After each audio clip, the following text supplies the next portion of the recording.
I went ahead and I had a AI. In this case, I used Claude Fable, the latest model from Anthropic, and I had it built last night. It took an hour and a half to build Job.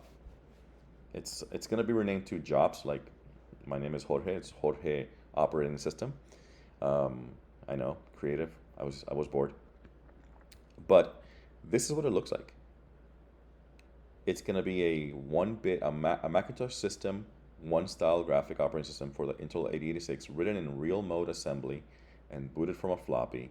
It's gonna support 640 by 480 in 16 colors, so it does require a VGA card on your XT machine. So I did that because I wanted to look like the Mac, and the CGA is not gonna cut it. So I I'm gonna go this route, and maybe I'll add CGA support later, but who knows? There's going to be overlapping draggable windows, pull-down menus, and then the key feature that I wanted to have was preemptive multitasking, because the Mac was cooperative multitasking. As you see here, the real 1984 Mac never had. Now, I have it running in QEMU and in 86 box, and I'll show you that in a moment. And this is how it looks.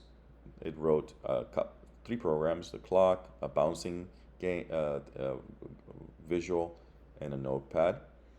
And it boots straight into the GUI, similar to like what the Apples do.